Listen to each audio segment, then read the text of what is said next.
ఓపిక ఉండి నాకు ఓపిక ఉంటే ఎన్ని రోజులైనా మాట్లాడవచ్చు. సవాళ్ళు ఎవరి నుంచి?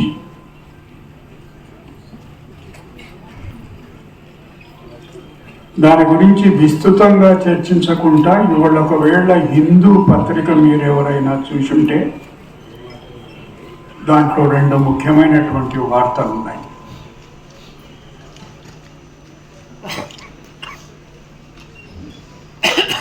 ప్రస్తుతం సుప్రీంకోర్టులో ఇంకా పదవిలో ఉన్నటువంటి ఒక సుప్రసిద్ధ న్యాయమూర్తి జస్టిస్ భుయాన్ నిన్న పూణేలో ఓ సమావేశంలో మాట్లాడుతూ లా కళాశాల విద్యార్థులను ఉద్దేశించి ప్రసంగిస్తూ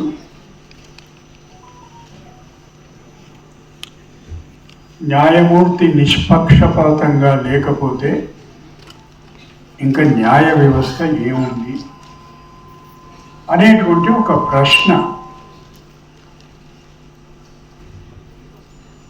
ఆ ప్రశ్నకు ఆయనే సమాధానం ఇస్తూ మధ్యప్రదేశ్ హైకోర్టులో జస్టిస్ శ్రీధరన్ అనే ఒక న్యాయమూర్తి ఆయన 1-2 తీర్పులను ఏదో కొంచెం ఏలిన వారికి అసౌకర్యం కలిగించే విధంగా ఉంటే ఉండొచ్చు. నేను అయితే ఆయనను అక్కడి నుంచి ఇంకొక కోర్టుకు బదిలీ చేయాలి అని ఆయనను కూడా అడిగిండ్రు. ఆయన నేను పోతానండి, ఛత్తీస్గఢ్ హైకోర్టుకు పంపండి అని అడిగింది. కొలీజియం సుదీర్ఘంగా చర్చించిన తర్వాత ఆయన విన్నపాన్ని మన్నిస్తూ గౌరవిస్తూ ఆయనను ఛత్తీస్గఢ్ హైకోర్టుకు బదిలీ చేయండి అని ప్రభుత్వానికి సిఫారసు చేసింది.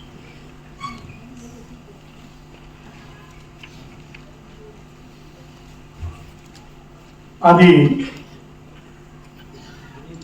ప్రభుత్వం దగ్గర నుంచి మళ్ళీ వాపసు వచ్చేమన్నారంటే ఛత్తీస్గఢ్ హైకోర్టుకు కాదు, అలహాబాద్ హైకోర్టుకు పంపండి. తక్షణం కొలీజియం మళ్ళీ సమావేశమై ఛత్తీస్గఢ్ హైకోర్టుకు కాదు, అలహాబాద్ హైకోర్టుకు పంపుతున్నామని చెప్పి మళ్ళీ ఆయనను అడగకుండానే అలహాబాద్ హైకోర్టుకు ఆయనను పంపించేసి,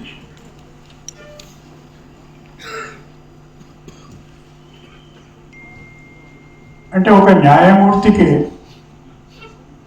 న్యాయం దక్కేటువంటి పరిస్థితి లేకపోతే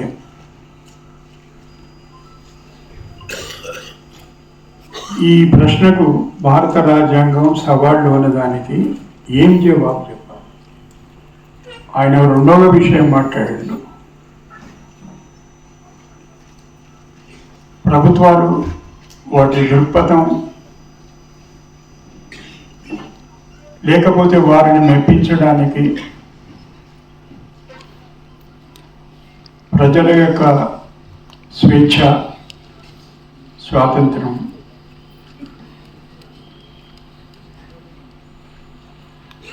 గురించి తీర్పులు రాస్తే, ఎవరికో నచ్చాలనేటువంటి తీర్పులు రాస్తే రాజ్యాంగం హామీ ఇచ్చినటువంటి స్వేచ్ఛ ఏమైపోతుంది అనేటువంటి ప్రశ్న ఆయన. బహుశా ఆయన పేరు చెప్పలేదు. ఉమర్ ఖాళీద్కు జరిగినటువంటి న్యాయం గురించి మాట్లాడింది అనుకుంటా.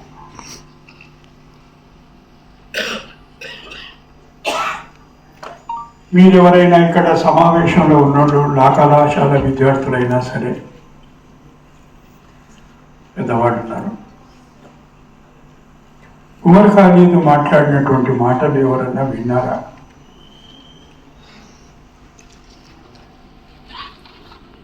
అందరూ వినే ఉంటారు మీరు. అమరావతిలో ఆయన మాట్లాడినటువంటి మాటలు. ప్రభుత్వం చేస్తున్నటువంటి హింసను మనం ప్రతిహింస ద్వారా ఎదుర్కోలేము, గాంధేయ మార్గంలో సివిల్ నాఫర్మాని అనే పదం వాడింది. అంటే సివిల్ డిసోబీడియన్స్. సత్యాగ్రహం మాత్రమే మన ముందర ఉన్నటువంటి ఏకైక మార్గం. వాటిని అవలంబించి ప్రతిఘటిద్దాము, మన హక్కుల కొరకు పోరాడదామని చెప్పి మాత్రమే మాట్లాడిండు. నేను విన్నా.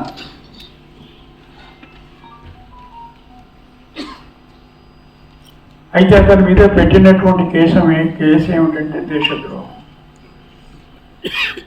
సత్యాగ్రహం గురించి, సివిల్ డిసోబీడియన్స్ గురించి,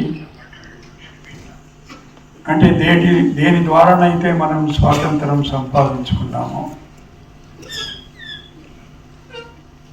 ఇవాళ స్వేచ్ఛగా జీవిస్తున్నాము అని అనుకుంటున్నామో, వాటిని ఆయుధాలుగా వాడదామంటే అతని మీద పెట్టినటువంటి కేసు దేశద్రోహం. మీరు సవాళ్ళు అంటే we are facing challenges. The constitution is facing challenges from all autonomous and independent institutions. If it is too broad and too sweeping a statement, I may be excused for that.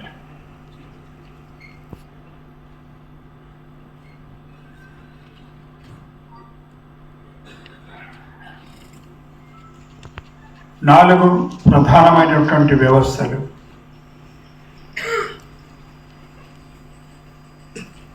executive, legislature, judiciary and press. You call it press, you call it media, ఏదైనా చెప్పండి. అవి ఎట్లా ప్రవర్తిస్తున్నాయి? పౌరుల పట్ల ఈ నాలుగు వ్యవస్థలు అనుసరిస్తున్నటువంటి విధానాలు ఏమిటి అని ఒకసారి అర్థం చేసుకుంటే సవాళ్ళు ఏమిటి, సవాళ్ళు ఎవరి నుంచి ఎదుర్కొంటున్నాం అనేది మనకు అర్థమైపోతుంది.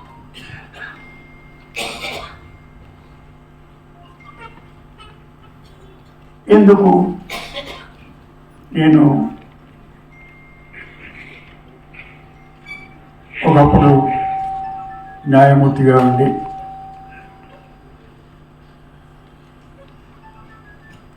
జ్యుడిషియరీ నుంచి కూడా రాజ్యాంగం సవాళ్ళు ఎదుర్కొంటుంది అని చెబుతుంటే మీకు ఎవరికైనా ఆశ్చర్యం వేస్తుందా? నాకైతే తెలియదు. కానీ బాధ్యత లేకుండా మాత్రం మాట్లాడండి.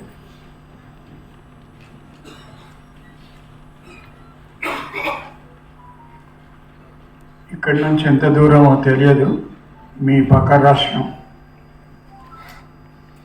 అంటే మహారాష్ట్రం కాదు, మీ పక్క రాష్ట్రం. మేము కూడా మీ పక్క రాష్ట్రం తమిళనాడు, మధురై. అక్కడ గత 50 సంవత్సరాల నుంచి ద్రవిడియన్ పార్టీలో లేకపోతే సిపిఐయో సిపిఎం పార్టీకి చెందినటువంటి వాళ్ళు పార్లమెంటుకు అసెంబ్లీ కూడా ఎన్నికలు.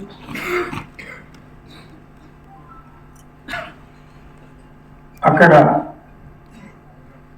కొండలు ఉన్నాయి. తిరుప్పరన్ కుండ్రం, కుండ్రం మీన్స్ హిల్స్.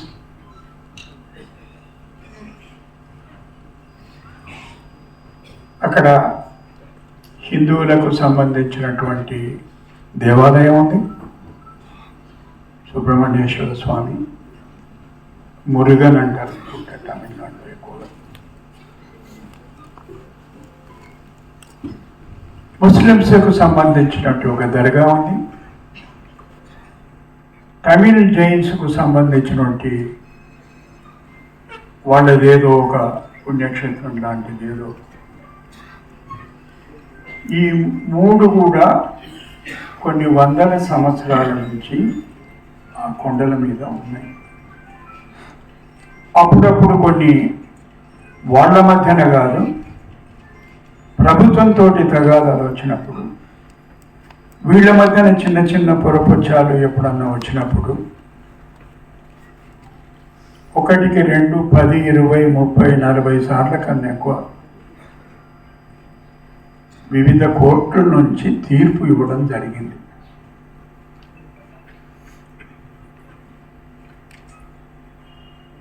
ఆ గుట్టలు ప్రభుత్వానికి, దాంట్లో ఏమి వాళ్ళ మధ్యన ఎప్పుడు ఘర్షణ లేదు.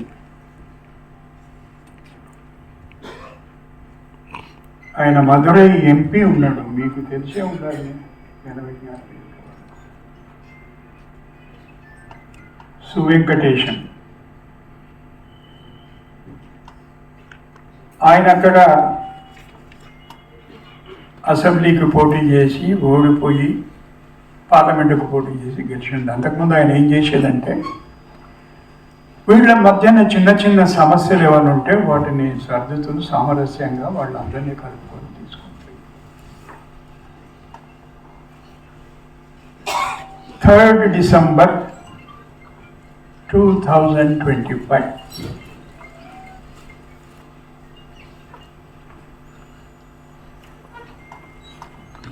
అక్కడ అకస్మాత్తుగా అక్కడ స్తంభం ఉంది. ఆ స్తంభం ఏమిటంటే సర్వే పిల్లర్. అది ఇప్పటికీ 20 సార్లు 30 సార్ల కన్నా ఎక్కువ తీర్పులో దాని ప్రస్తావన వచ్చింది. ఇప్పుడు ఆ స్తంభం ఏం చేసిందంటే, ఇది దీపస్తంభం. కార్తీక మాసంలో ఇక్కడ దీపం వెలిగించాలి.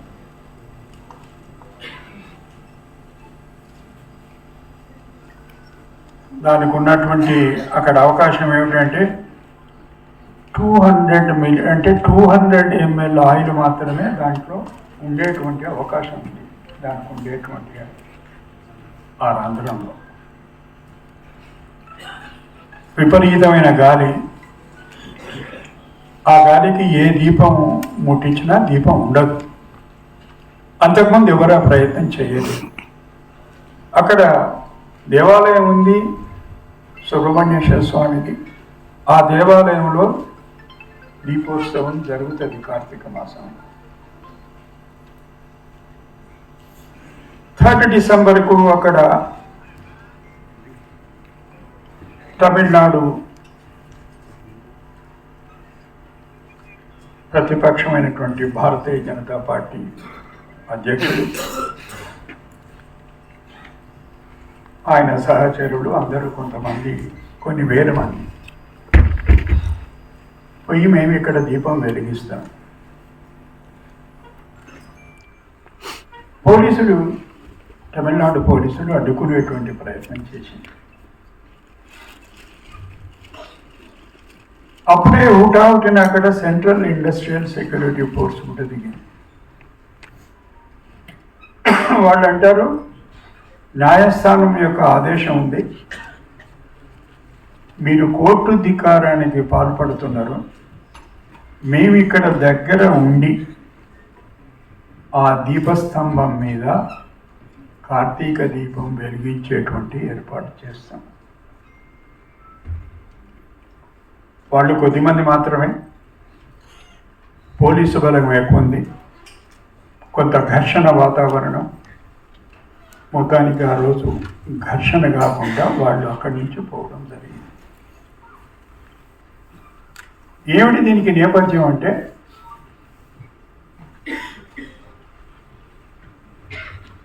అక్టోబర్ నెలలో ఏదో ది ఓనర్షిప్ ఆఫ్ దట్ దీపస్తంభం, somebody wanted to enforce the right to lit the lamp there on the దీపస్తంభం. పేరు తీసుకోవాల్సినటువంటి అవసరం లేదు. ఆ మదురై బెంచ్లో ఉండేటువంటి న్యాయమూర్తి ఇతరులను ఎవరిని వినకుండా, ఎవరి దగ్గర నుంచి జవాబు తీసుకోకుండా ఆయనంతలో ఆయనే బయలుదేరి నేనే వచ్చి చూస్తాను.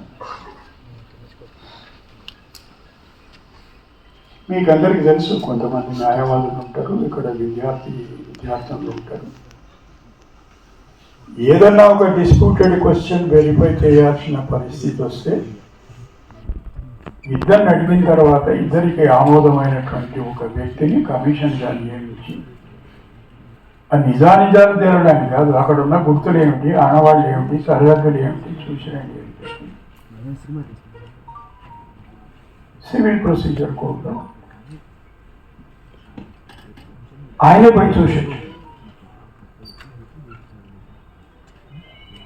ఎవరికి తెలియదు. మేము వస్తామని చెప్పి వీళ్ళు ప్రతిపక్షం వాళ్ళు అంటే డిపెండెంట్స్ రెస్పాండెంట్స్ ఎవరున్నారో వాళ్ళంటే లేదు, ఎవరు అవసరం లేదు. తీర్పులో ఏం రాస్తాడంటే నేను వీళ్ళను వాళ్ళను ఇద్దరిని రమ్మన్నా ఎవరు రాలేదని తీర్పులు రాస్తాడు.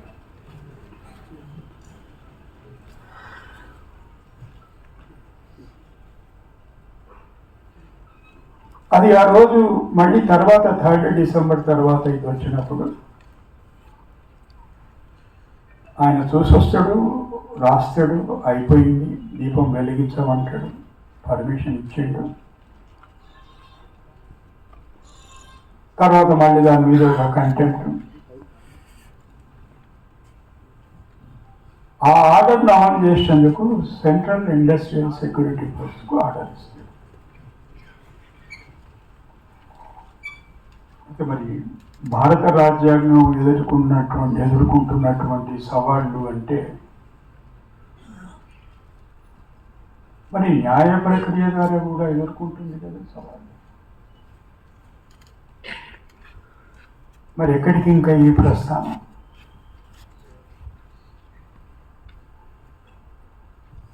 India today, CNN, IBN, NDTV అంటే 4వ స్తంభం గురించి మాట్లాడుతున్నాం. ఈ తీర్పు రాగానే ఏదో వర్గం వారు గెలిచిండ్రు,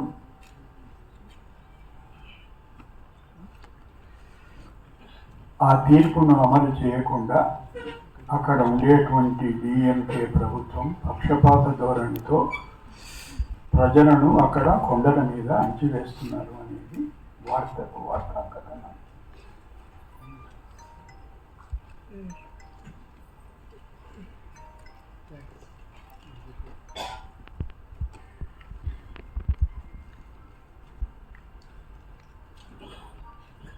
ఎందుకొరకు అంటే మనం మూలాల్లోకి పోతే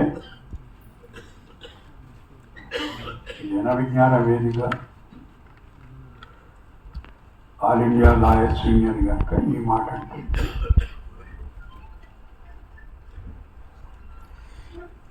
state is constantly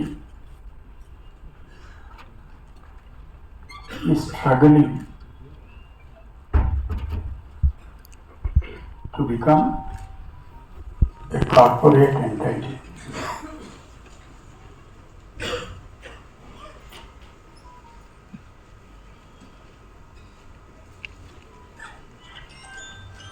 Markets have become the state and the state has become the market. దాని పర్యవసానం ఇది జరిగే. ఈ మాట ఎందుకొరకు అంటున్నానంటే ఎవరో ఇద్దరు పెద్ద మనుషులు కంపెనీ వాళ్ళ పేర్లు అక్కర్లేదు, రిపోర్టెడ్ జడ్జిమెంటే, ఏదో 22,000 కోట్లు అప్పు తీసుకున్నారు, కట్టలేదు, విదేశాలకు పారిపోయిండ్రు. కొన్ని రోజుల తర్వాత వచ్చిండ్రు, 5,000 రూపాయలు వాళ్ళు చెల్లిస్తారు, అక్కడికి అయిపోయింది, ఇంకా కట్టాల్సిన అవసరం లేదని సుప్రీంకోర్టు.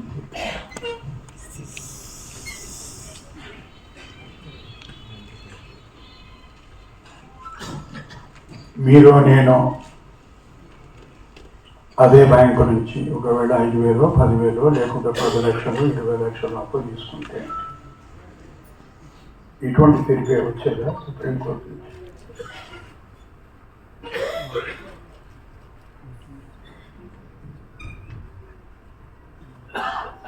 అందుకే నేను ఆ మాట అన్నా. Now there is a serious threat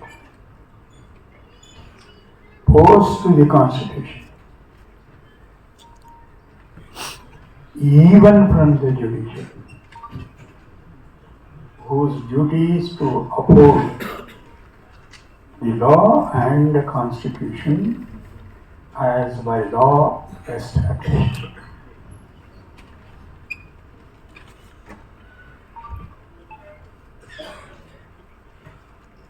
చట్టాలు ఎట్లా చేస్తా ఉన్నాం? ఒకరోజు అయితే పార్లమెంటు సమావేశం ముగిసిపోతుంది, MNREGA act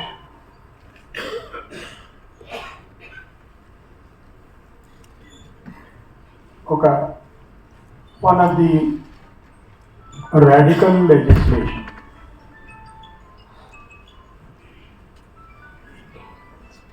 that was brought in during the first tenure of UPA government under Prime Minister Dr. Manmohan Singh, with the active help of the left parties.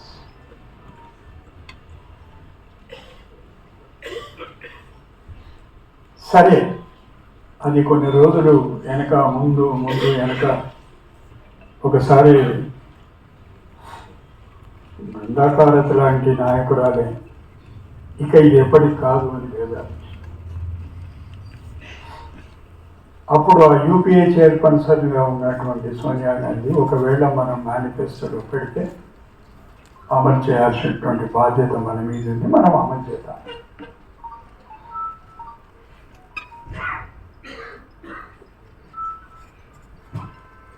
దానికి ప్రస్తుత ప్రధానమంత్రి గారు ఎప్పుడూ మాట్లాడుతూ,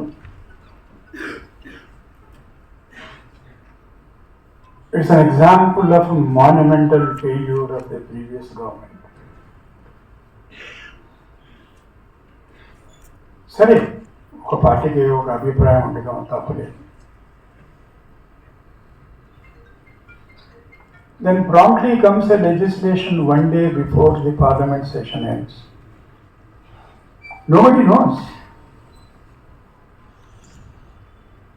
ఎక్కడో విని ఏదో పార్లమెంట్ మెంబర్కు ఆయన పార్లమెంటు పోవడం సిద్ధమవుతున్నాడు, దీని కాపీ ఒకసారి నాకు పంపుతామని అంటే, అదేం కాపీ సార్ అన్నాడు. అదేం కాపీ అంటే పార్లమెంటు పోతున్నాడు, వాడు చర్చకు వస్తుంది కదా. ఎజెండా లేని ఐటమ్ను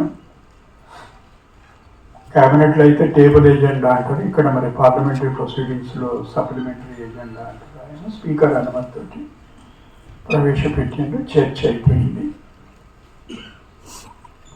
రామ్ జీ రామ్, మహాత్ముడు పోయిండు, గాంధీ పోయింది అని పేరు ఉంటేమి లేకుంటేమి ఎప్పుడో పోయింది కదా.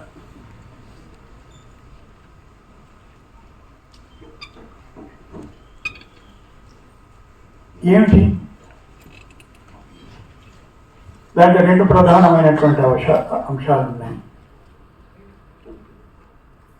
అంటే ఫెడరల్ వ్యవస్థకు ముంచి ఉన్నటువంటి ప్రమాదం గురించి మాట్లాడుతాం.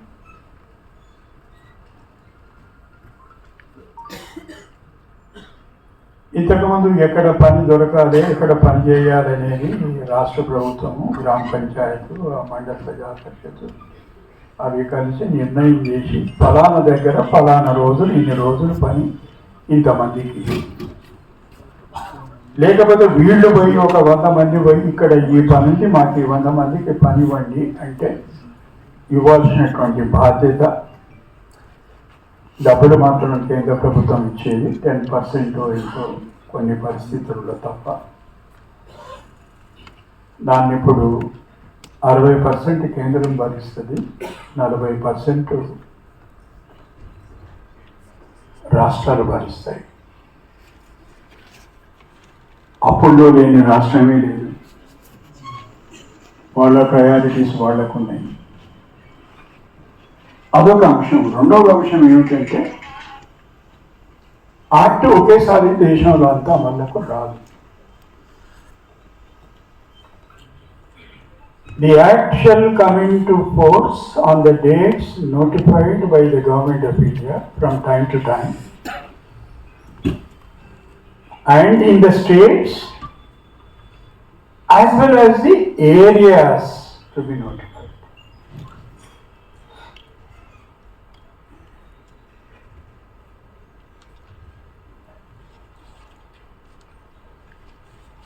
ఒక రాష్ట్రం ఉంది, ఆ రాష్ట్రంలో 4 పార్టీలు ఉన్నాయి. కేంద్రంలో అధికారంలో ఒక 4 పార్టీలు ఉన్నాయి.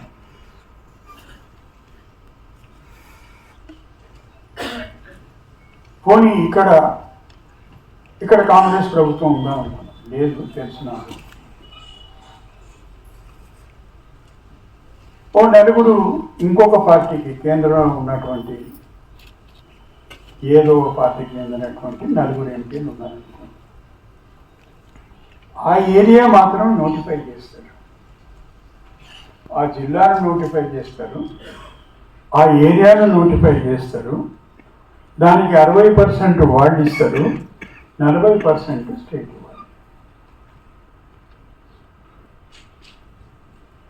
అంటే నీ ప్రత్యర్థులు ఎవరైతే ఉన్నారో ఇక్కడ, వాళ్ళని గెలిపించడానికి నువ్వు 40% డబ్బు చెల్లించాలి.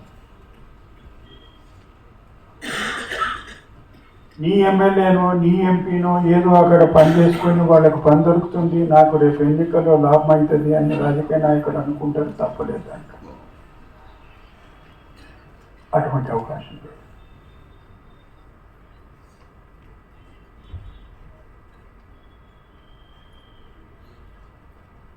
మీరు అనుకుంటుండొచ్చు, if it suffers from such constitutional voices, why it cannot be challenged? It can be challenged, which will only enable the government to get the approval of the judiciary also. అంటే ఇక మన దాని గురించి చర్చ కూడా జరగకుండా పోయింది కదా, కోర్టుకు పోయింది కదా, తేల్చుకున్నది కదా, కోర్టు మేము చేసింది నిజమని చెప్పింది కదా. అంటే సవాళ్ళ గురించి మాట్లాడేటప్పుడు ఇన్ని సవాళ్ళు.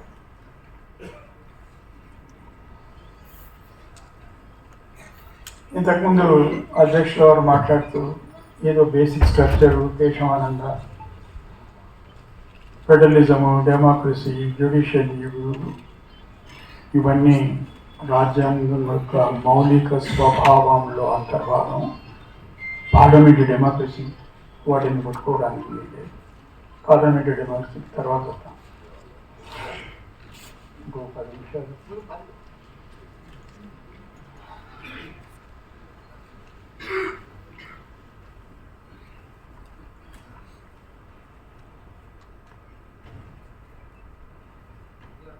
మౌలిక స్వభావం ఉండని ఏ స్వభావం అన్నదని నవంబర్ 46లో బాబాసాహెబ్ లాస్ట్ 2 ఉపన్యాసాలు రాజ్యాంగ పరిషత్తులో చేసినటువంటి ప్రసంగాలను కొంచెం జాగ్రత్తగా మనం విశ్లేషణ చేసుకుంటే, ఒక మాట 2 మాటలు అంటాడు. కొంతమంది నుండి సభ్యులు you have made the constitution too rigid అని ఒక ఆయన, లేదు you have made too flexible అని ఒక ఆయన, no you have made it too long, incorporating all the details as to how the country is to be administrate. ఇంకొక ఆయన అసలు ఏం చెప్పలేదు నువ్వు. చివరిగా బాబాసాహెబ్ దేశ్ అంటాడు, ఇంతకంటే ఇంకా 10 రెట్లు పెద్దగా రాసుకోండి, లేకపోతే 10 రెట్లు తగ్గించి రాయండి, ఏమైనా రాసుకోండి. పరిపాలన ద్వారా అనుసరించేటువంటి విధి విధానాల ద్వారా రాజ్యాంగం మౌలిక స్వరూపాన్ని పూర్తిగా ధ్వంసం చేయవచ్చు. ఆ మాట అంటాడు ఆయన. ఏమంటాడంటే, I feel that the constitution is workable, it is flexible, and it is strong enough to hold the country together both in peacetime and in wartime. Indeed, if I may say so, if things go wrong under the new constitution, the reason will not be what we had bad constitution. What we will have to say is that man was wild. VILE. అంటే దుష్టుడు దుర్మార్గుడు అనేదో English తర్జుమాలో కనబడింది.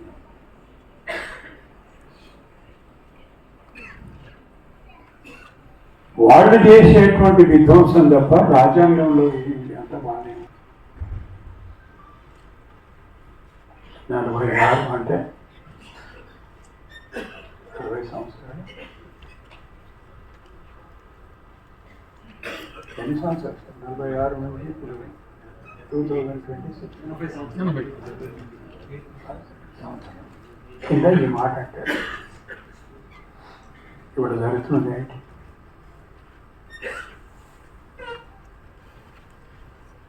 Sound పెంచుతారా? Sound పెంచుతారా? Sound ఇంకొక విచిత్రమైనటువంటి వ్యవస్థ ఉంది, governor.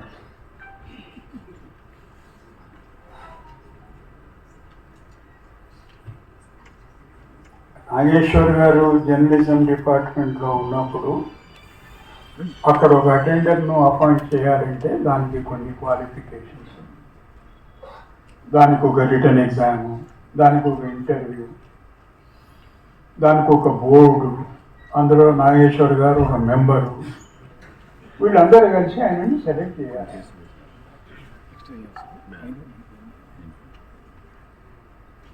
The president appoints the governor and there are no qualifications prescribed in the constitution except that he is a citizen of India and aged about 35 years or something like that.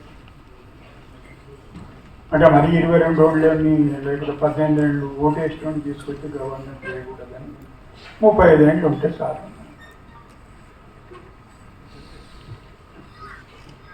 ఇప్పటివరకు ఏం చూసినాం మనం? ఇన్ని రోజులు governor ప్రసంగిస్తుంటే ప్రతిపక్షాలు ఆయన స్పీచ్ను చింపేయడము, అక్కడ చేయడము, వాకౌట్ చేయడము, ప్రొటెస్ట్ చేయడము జరిగేది. ఇప్పుడు గవర్నర్ వాకౌట్ చేస్తుంది. చదవయ్యా, నేను రాసిచ్చింది చదువు అంటే ఆయన మొదటి సెంటెన్స్ చివరి సెంటెన్స్ చదివి నిన్న కర్ణాటక అసెంబ్లీ నుంచి ఆయన వాకౌట్ చేస్తుంది. తమిళనాడు గవర్నర్ అసలు నేను చదవనే చదవ. కేరళ గవర్నర్ నేను రాసుకొచ్చిందే చదువుతాను, మీరు చెప్పింది నేను రాయాలి. మీరు ఇంతకుముందు పార్లమెంటరీ డెమోక్రసీ అన్నారు కనుక నేను ఈ ప్రస్తావన తీసుకున్నాను.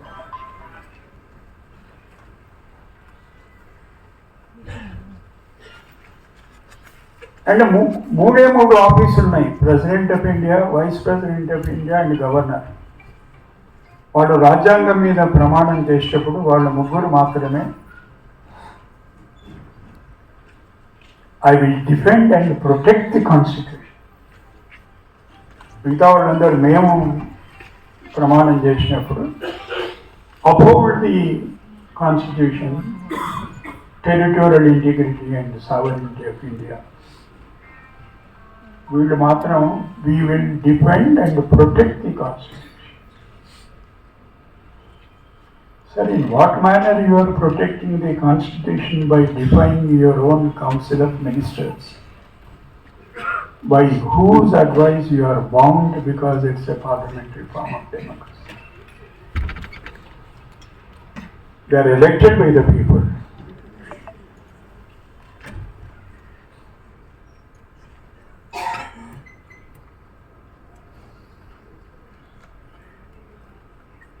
దీని మీద ఒకటి కంటే 4 తీర్పులు శంషేర్ సింగ్ కేసులో ఎంత దూరం పోయింది supreme court? It is nothing like A figure head like A monarch in the under the British constitution. Except in couple of matters where the governor may exercise discretion. In all other matters, he is bound by the aid and advice given by the Council of Ministers. Because in the preamble itself, we have proclaimed ourselves to be a democratic sovereign country.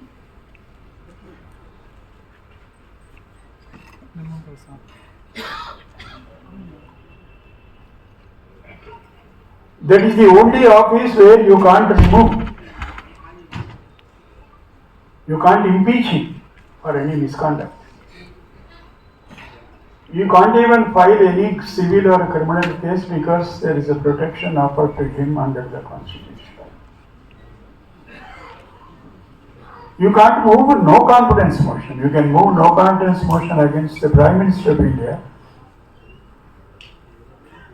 You can impeach the President of India and the Vice President of India on the grounds of proven misbehavior, on any ground whatsoever, until he is asked to go by the President. President means the Council of Ministers, not even the Council of Ministers, the Home Ministry and the Prime Minister.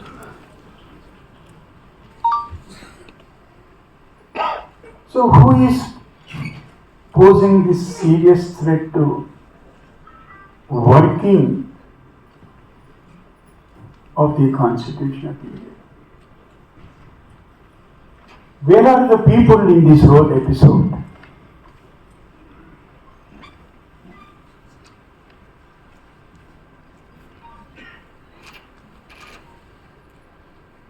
These are the areas, these are the institutions from which the Constitution is facing a serious challenge. We are already into a crisis. I was reading an article written by Ramchandra Guha. You know, the famous historian. Nageswar గారు మీరు కూడా చదువుకుంటారు. ఏమంటాడంటే ఉమర్ ఖాళీదు ఉపయోగించినటువంటి భాష కంటే తీవ్ర పదాలను నేను వాడినటువంటి సందర్భాలు నాకు తెలుసు. ఈ ప్రభుత్వాన్ని, ప్రభుత్వ విధి విధానాలను విమర్శిస్తుంది. నేను బాగానే ఉన్నాను. ఎందుకొరకంటే నా పేరులో రామ్ ఉంది, వాడి పేరులో ఉమర్. ఎందుకొరకంటున్నాను ఈ మాట అంటే, మీరు ఇంతకుముందు మాట్లాడుతూ ప్రియంబుల్ చదవమన్నారు.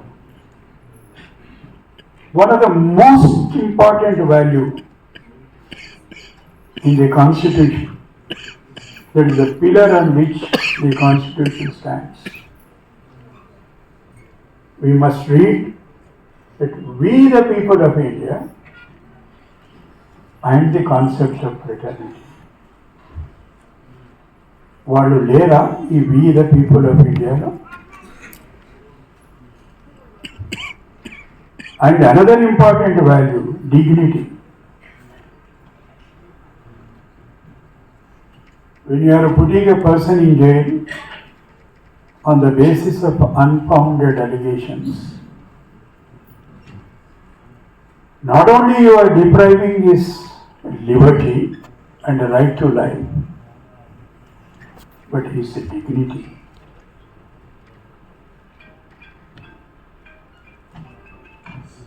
వి అంటే మేము అని ట్రాన్స్లేట్ చేసినట్టున్నారు చాలామంది.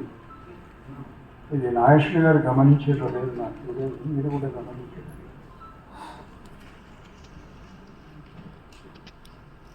మేము వాళ్ళు అనేది వచ్చేసింది కదా, మేము కాదు, మనం భారత ప్రజలమైనటువంటి మనం అందరం. లేకపోతే ఏమైందంటే మేము వేరే, మీరు వేరే.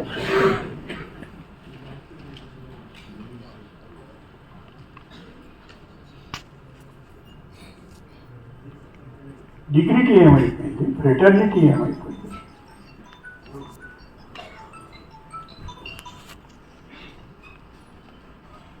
అన్ని ఈ స్వతంత్ర వ్యవస్థలు గార్డియన్ ఇన్స్టిట్యూషన్స్ అంటాం.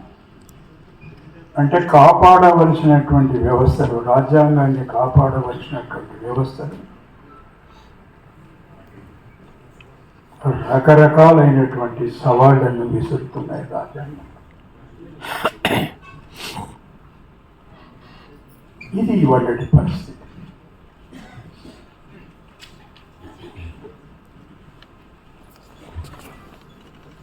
ఇంకొక 2 సవాళ్ళ గురించి మాట్లాడతాను క్లుప్తంగా. అంత దూరం నుంచి వచ్చిన నాకు ఫ్లైట్ ఖర్చులు ఊడించండి.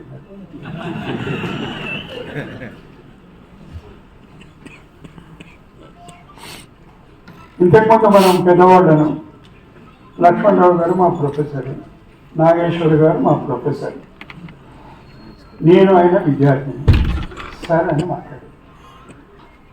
సార్ లక్ష్మణరావు గారు, సార్ నాగేశ్వర్ గారు. ఇప్పుడు మనకు ఒక కొత్త సార్ వచ్చి స్పెషల్ ఇంటెన్సివ్ రివిజన్, అమాత్య సేన్ గారు, అది కూడా ఇవాళ హిందువులే ఉంది. ఆ 2 చదివితే నా ఉపన్యాసం అయిపోయింది. అసలు వేరే చెప్పాల్సిన పని లేదు. ఆయనకు 93 ఏళ్ళు. గత 70 సంవత్సరాల నుంచి ప్రతి ఎన్నికల్లో క్రమం తప్పకుండా శాంతినికేతన్లో ఆయన నివాసము, అక్కడి నుంచే ఓటు వేస్తున్నారు. ఆయన ఒక ప్రశ్న అడిగింది. ఈ సార్ ఆయనను ఒక ప్రశ్న అడిగింది, ఏమయ్యా మీ అమ్మగారు ఏజ్ 15 ఏళ్ళు అని అనిపిస్తుంది, కనబడుతుంది. ఎందుకంటే ఆమె కూడా ఓటర్ లిస్ట్లో ఉంది, బతికిన రోజులు ఆమె కూడా 50 ఏళ్ళు ఓటేసింది, ఆమె లేదు. నీకు ఆమెకు 15 ఏళ్ళే తేడా ఉంటే దీన్ని ఎట్లా చూడాలి? మేము మీ అమ్మ పేరైనా తప్పు ఎంటర్ అయి ఉండాలి, నీ పేరైనా తప్పు ఎంటర్ అయి ఉండాలి. అంటే నీ పేరు ఎంటర్ అయినప్పుడు నువ్వు perhaps you are not of age of majority entitle to vote. 70 సంవత్సరాలు ఎన్నికల్లో, అంటే స్వాతంత్రం వచ్చినప్పటి నుంచి ఎన్నికల్లో ప్రక్రియలో పాల్గొని ఒక సుప్రసిద్ధ ఆర్థిక శాస్త్రవేత్త, నోబెల్ పురస్కార గ్రహీతను సార్ అడుగుతున్నటువంటి మాట. రాజ్యాంగ పరిషత్తులో చర్చలు ఒకవైపు, దానికి ఒక సచివాలయం ఉండేది.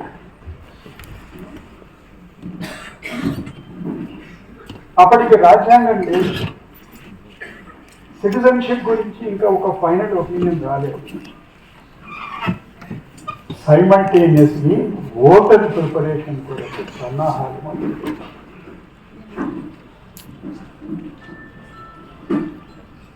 పేర్లు చెప్పడానికి ఇష్టపడని స్త్రీలు,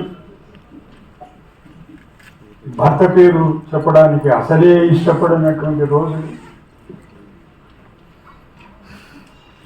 కొంతమంది పెద్ద మనుషులు వాళ్ళు, పురుషులు కూడా భార్య పేరు అడిగితే ఏమో నాకు ఏదో నేనేదో అని పిలుస్తా అని చెప్పి పేరు చెప్పినటువంటి రోజులలో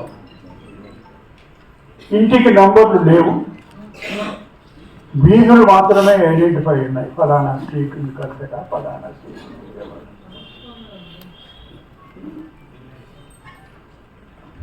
ఆ కాలంలో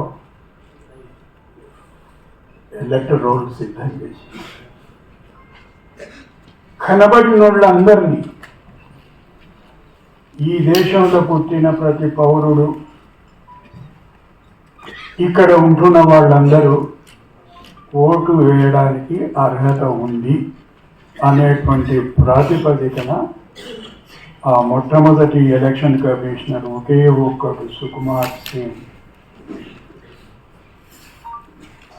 చాలా కష్టాలు, అంటే గుర్రాల మీద పోయి, గాడిదల మీద పోయి, వాగులు వంకలు గూడాలకు పోయి వాళ్ళ పేర్లు తీసుకొని electoral list was prepared on the basis of which the first general election was held. Now all possible efforts are being made to eliminate the people from the voters list. Predominantly those who are considered to be non-citizens, those who are considered to be migrants, those who are considered to be foreign nationals. ఎవడు citizen కాదు అని నిర్ణయం చేసేటువంటి అధికారం election కమిషన్కు లేదు.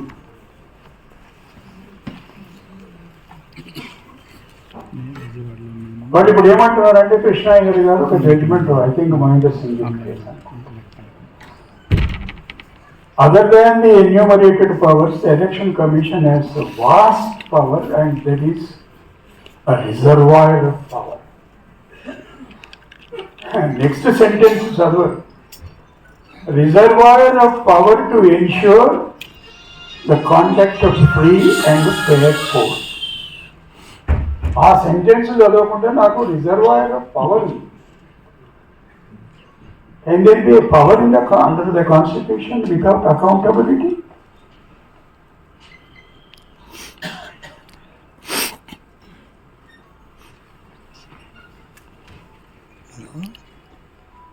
Would the idea of parliamentary democracy survive if these things are allowed to happen?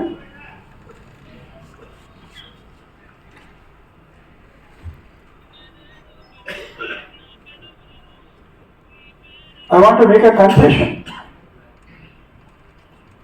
My date of birth is not entered anywhere. There were no related records when I was born. Okay మళ్ళీ మాట్లాడతా.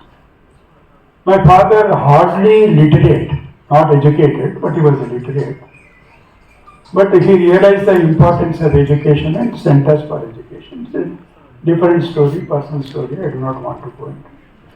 తీసుకొని పోయిండు అదే మన లక్ష్మణరావు గారు కూడా ఇప్పుడు కూర్చున్నారు ఆయన. ఇతరే ఏమని ఏంటంటే ఏమో అప్పుడు పుట్టింది సార్, అప్పుడు మృగశిర కాదు ఏదో రాధాకాలు అప్పుడు ఆయన చూసి ఏదో రాసుకుంటారు. తెలంగాణలో అందరూ date of birth June July, అప్పుడు స్కూల్ ఎన్నేళ్ల కింద పుట్టినాడు, 3 ఏళ్ల కింద పుట్టించారు, 5 ఏళ్ల కింద పుట్టించారంటే ఆయన రాశారు.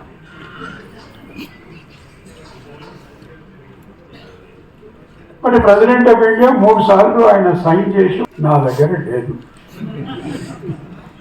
అంటే నేను ఏదో ఓటేసే పీడ పోయిందని అనుకుంటే తప్ప అది వేరే సార్.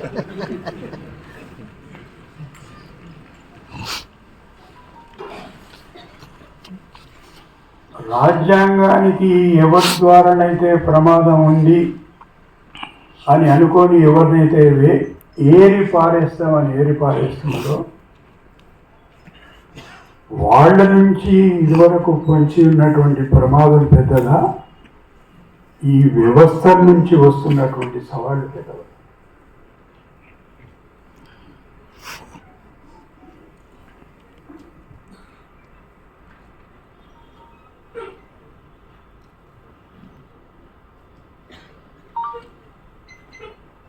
డీలిమిటేషన్ ఏంటి? డీలిమిటేషన్ అది రాజ్యాంగ ప్రక్రియ, జరగాల్సిందే. అది దాని పరిణామం ఏమిటి?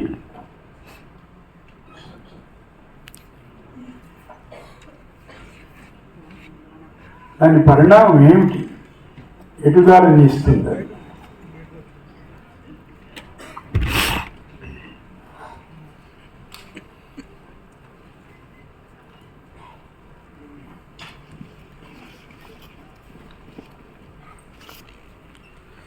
after 106th Constitution Amendment 2023, popularly known as Women Reservation Bill 2023, This should also involve determining the number of seats to be reserved for women in the Lok Sabha and the Legislative Assembly. అంతకుముందు 1951 జరిగే census 61 జరిగింది, 71 జరిగింది. Lok Sabha strength was 494, 522, 540. అక్కడ please అయింది. సరే, Article 82, 170 of the Constitution provides that number of seats state as in the Lok Sabha and the Legislative Assembly as well as the division into territorial constituencies be readjusted after each census. This delimitation process is performed by a delimitation commission.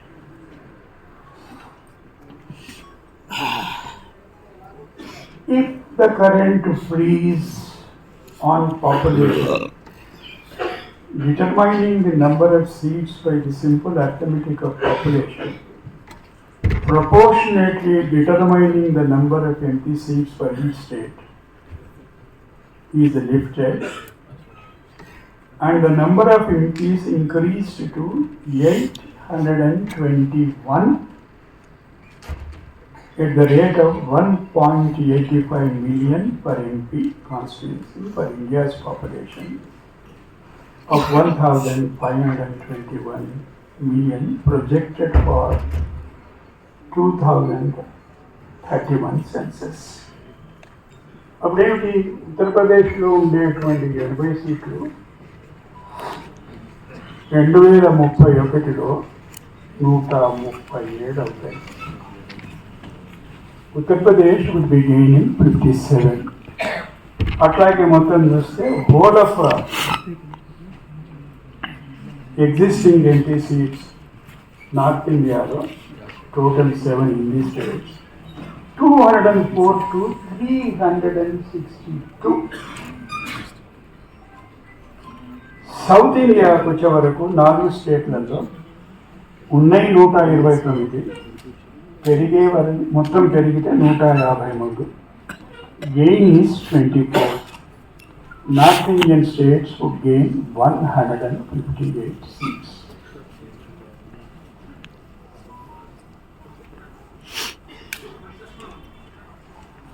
మరి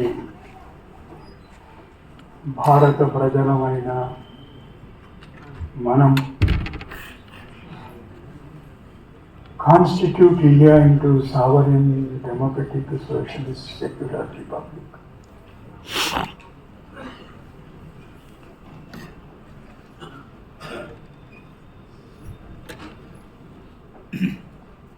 Would some parts of the country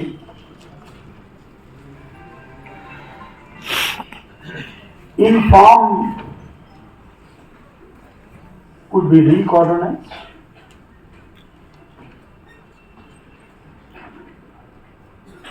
ఇప్పటికే మనం చూస్తుంటాం, అత్యంత శక్తివంతమైనటువంటి ముఖ్యమంత్రులు కూడా దరఖాస్తులు తీసుకొని పోయి కేంద్ర ప్రభుత్వం దగ్గర, ప్రధానమంత్రి దగ్గరనే కాదు, కేంద్ర ప్రభుత్వంలో ఉండేటువంటి మంత్రుల చుట్టూ వాళ్ళకు శాల్వాలు చెప్పి పోయినప్పుడల్లా ఎన్నిసార్లు పోతాను సార్ శాల్వాలు. ఇప్పుడు నేను ఆఫ్టర్నూన్ సెషన్ ఉందనుకో, మళ్ళీ ఇంకో పుస్తకము లేదా ఇంకో శాల్వా, ఇంకో పుస్తకం పోయినప్పుడల్లా ఎందుకే.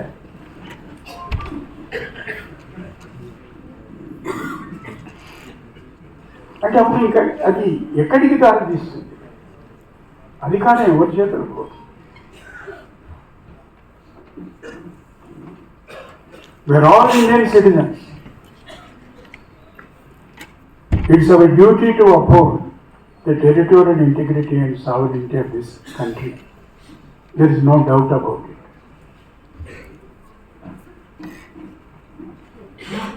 But this question came up for comment by none other than Baba Saheb. Not about a delimitation, but on the question of very reorganization of the Indian states based on the linguistics. What the commission has created, I am only quoting Baba Sahib, these are not my words, don't attribute it to me. Don't create another fresh trouble for me. Created is not a mere disparity between the states by leaving UP and Bihar as they are. By adding to them a new and bigger Madhya Pradesh with Rajasthan, it creates a new problem of North versus South. North is Hindi speaking, I am quoting. The South is non-Hindi speaking. Most people do not know what the size of the Hindi speaking population is. It is as much as 48% of the total population of India. Fixing one's eye on this fact, one cannot fail to say that the Commission's effort will result in the consolidation of North and balkanization of South. These are the words of Baba Sahib. He poses the question, can the South tolerate the dominance of the North? అని ఆయన ఒక secret share చేస్తాడు. And in his capacity as the chairman of the drafting committee, he used to walk into the meetings of the political parties. Those were represented in the Constituent Assembly. One day he walks into Congress party's deliberations, where the biggest controversy they were required to resolve was about the official language. He shares the secret and says, Hindi clinched by one vote. Hindi became the official language by one vote. These facts reveal, again I am quoting, how much the South dislikes the North. This dislike may go into hatred if North remains consolidated and the South becomes disintegrated, and if the North continues to exercise a disproportionate influence on the politics of India. What is politics of India in a parliamentary democracy? Ultimately political parties and elections. The representation. How the finances are going to be distributed, how the finance commissions to be constituted by the Union of India are going to distribute the revenues. What's going to happen if this imbalance after the delimitation continues?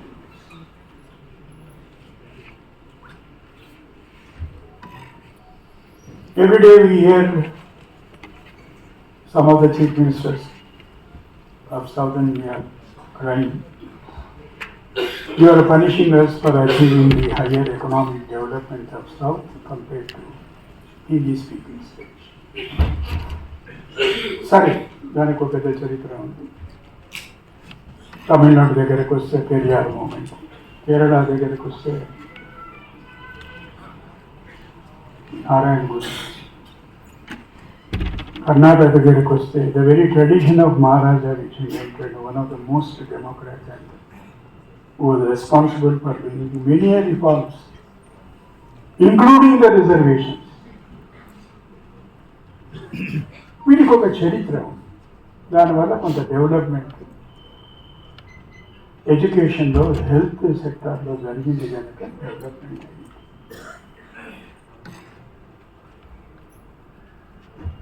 Population control was also a part of the development.